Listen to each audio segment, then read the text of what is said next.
আপনারা জানেন 2018 সালে পরিপত্র বহাল সাপেক্ষে এবং দ্রুত কমিশন গঠনকারী করতে হবে। আপনারা জানেন যদি দাবি মানা হয় আমরা আন্দোলন চালিয়ে যাব। আমরা ছাত্র, আমাদের থাকার কথা পাওয়ার টেবিলে, কিন্তু বড় দুঃখের বিষয় আজকে আমাদের আসতে হয়েছে রাজপথে এবং আমরা আন্দোলন চালিয়ে যাব।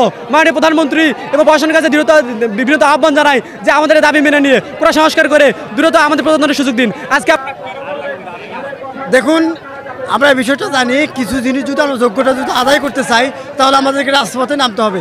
আমরা জানি এতে করে সাধারণ মানুষের ভোগান্তি হচ্ছে, কিন্তু আমরা তাদেরই সন্তান।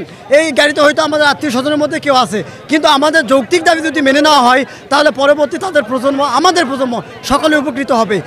ওনাকে কেউ ভুল বুঝাইছে কিনা বা উনি কিছু ভুল বুঝছে কিনা সেটা একান্তই ওনার ব্যাপার। উনি আমাদের কোটা সংস্কার করবে। 44% কোটা শুধুমাত্র সাধারণ জনগোষ্ঠীর জন্য, যেখানে সংখ্যাগরিষ্ঠ মানুষ দেশে হচ্ছে সাধারণ কর্মজীবী। আমরা সবাই এমন মধ্যবিত্ত ঘর, নিম্নবিত্ত এই জায়গা থেকে এসেছি। সেখানে উনি এই অযৌক্তিক যে প্রস্তাবগুলো রেখেছেন বা ওনার গভর্নমেন্ট যে এই প্রস্তাবগুলো রেখেছেন সেগুলো অবশ্যই সংস্কার। এবং মুক্তিযোদ্ধাদের জন্য যে 30% কোটা রাখা হয়েছে, সেখানে 5%-এর কোটা 5% কোটা মুক্তিযোদ্ধাদের জন্য রাখা হবে, এর বেশি কখনোই না। আমাদের আমরা জানি আমাদের দেশের সর্বোচ্চ শিক্ষা প্রতিষ্ঠান কিন্তু বিশ্ববিদ্যালয়।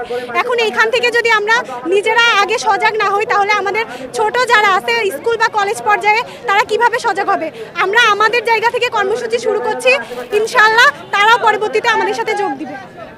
কোটাকে কেন্দ্র করে ছাত্রদের যে সামগ্রিক কার্যক্রম চলমান আছে, এই কার্যক্রমকে আমরা নিরাপত্তা প্রদানের জন্য আমরা এখানে মোতায়েন হয়েছি। তাদের এই কার্যক্রম যেন সুশৃঙ্খলভাবে শেষ হয়, তাদের এই কার্যক্রম যেন পর্যাপ্ত নিরাপত্তা পায় এবং কেউ যেন বেআইনি সুযোগ সুবিধা নিতে না পারে, সেই জন্য তাদের এই সামগ্রিক কার্যক্রমে আমরা আমাদের মোতায়েন করা হয়েছে। তাদের এই কার্যক্রম যতক্ষণ শান্তিপূর্ণভাবে বজায় থাকবে আমরা ততক্ষণ তাদের এই কার্যক্রমে নিরাপত্তা প্রদান করে যাব।